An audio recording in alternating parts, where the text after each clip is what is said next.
Yesterday, I felt very disconnected from the message of this YouTube channel. The message of this channel being connecting with our history of childhood trauma, feeling our historical feelings, seeing the value in connecting or reconnecting with those ancient historical feelings and working to grieve them, to feel them, to make sense of where we came from and how that still affects us in our present life. Well, I felt so disconnected from that yesterday, and my little story that I'd like to tell now, I think really highlights what happened and why it happened.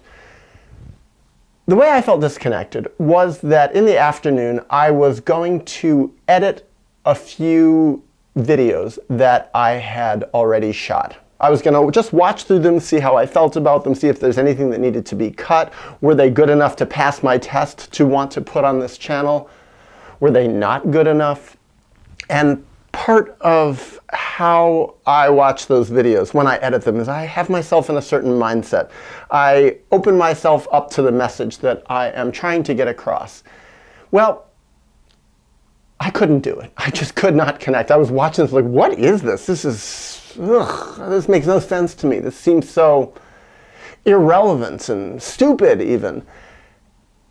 And there was a reason for it. And that is because for about 2.5 hours before that, I had watched 2 documentaries.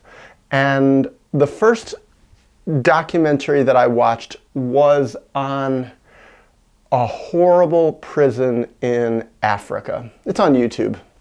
It was a video about a prison in Madagascar, and it was so awful and atrocious and painful and terrible, and obviously for the people who are already there, traumatizing, and it was just like, ugh, it was disturbing. But I wanted to see it. It's like I wanted to gather information about the world. Well, the second documentary I watched was on a most horrible mental hospital. It was like, yeah, I was really giving it to myself.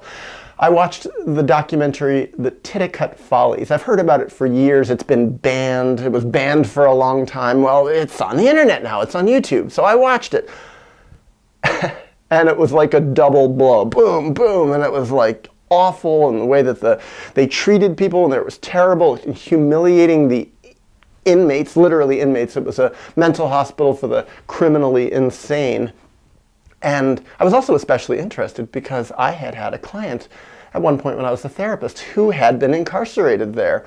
Someone that I worked with in my private therapy practice. He came in and saw me alone, and he told me about how horrible that place was. Well, I saw this documentary, shot in 1967. It was awful.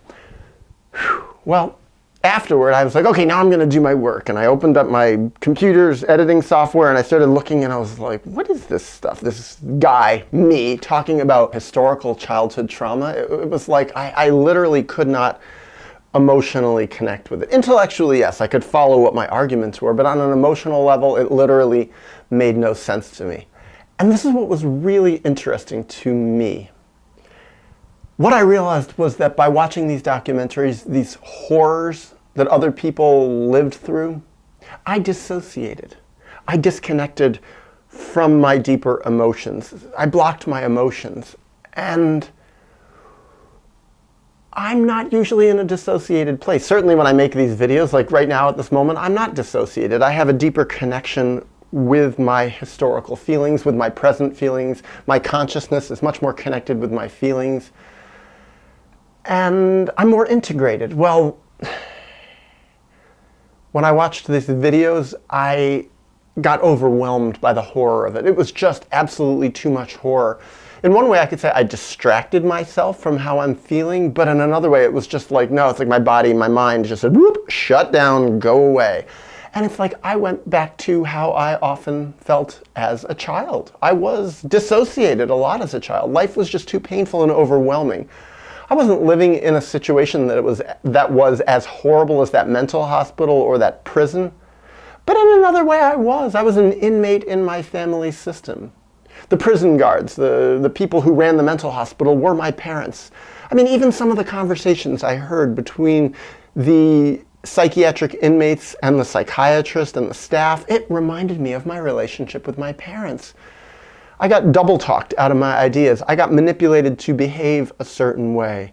There was always an underlying level of conditional love where if I didn't behave exactly right, I would be mocked, I would be rejected. And I shut down as a kid. And I think by watching these documentaries, remembering how, or feeling as a child, how there was no escape for me. I couldn't get out of my family. And these prisoners in these two environments couldn't get out either. There was no real way forward for a lot of them. This was like a life sentence. And that's how I felt as a child. That's why. And this brings me to the next thought. Well, aside from the fact that I just couldn't edit yesterday. I just couldn't do it. I was like, Daniel, today ain't the day to edit. But then it made me think, what if someone who is normally in a more dissociated state watches my videos? How would they react to it? What would this seem like to them? And then I think, well, probably most of them would just not watch. It also makes me think of, what if I'd gotten this message when I was in a much more dissociated place in my life? Where let's say I could intellectually follow some of my arguments, but I was more dissociated. I probably would have hated my message. I would have said something like, this guy's weird. This guy is very self-indulgent. And then I realized sometimes I do get those messages from people on this channel. I've gotten it on my website for years. People, or even when I was a therapist, sometimes I would try to talk about this stuff with people. Oh, no, I'm not interested in that. That's so self-indulgent. And I think it tells a lot about the psychology, about the psychological state of the person who is hearing this message, myself being that person yesterday. And then it brings me to the final point I'd like to make in this video. And that is, what an incredible privilege it is to not most of the time be in that dissociated state. For myself, for others, to be open to connecting with this message. Basically, I thought about it yesterday. It hit me very strongly. It's like, what a privilege to be able to have access to think about these things, to have a psychological platform from which I can think about my history of childhood trauma, where I have the mental space to do that, where I have the connection with my feelings to be able to do that, to want to do that. People in those environments, those horrible environments, this awful prison and this terrible mental hospital, how could they possibly be in a position to access those feelings? The people who run that place, how could they feel that? It's like the point of those places is not about healing at all. I think in a way the prison was more honest. They're not pretending that it's a healing environment. That mental hospital, that's probably why I have spent so much time in a way critiquing psychiatry, critiquing the mental health system, critiquing mental hospitals, is because they play the game of manipulation and double talk, lying, saying we're here to help you, while they're actually doing things that are very anti-healing. But more so, I think about just the privilege of being able to do that work.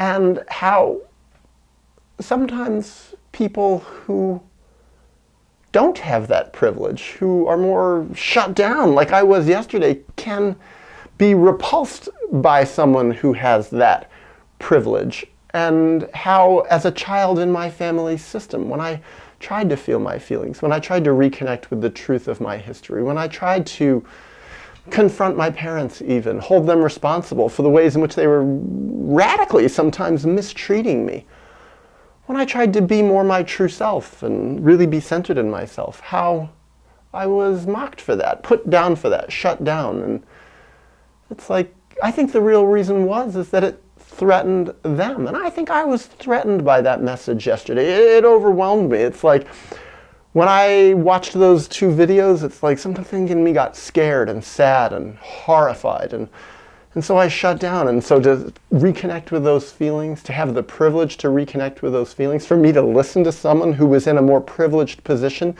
to be able to have those feelings and talk about what they meant, that was scary to me unconsciously, because that meant that I had to go down before I was ready and bring those feelings up. And it was too much. It was like, no, I can't do this. And so what I had to do is go take a walk, have dinner, chill out, relax, listen to some relaxing classical music, and then go to sleep and wake up the next day and then realize, oh, I'm back.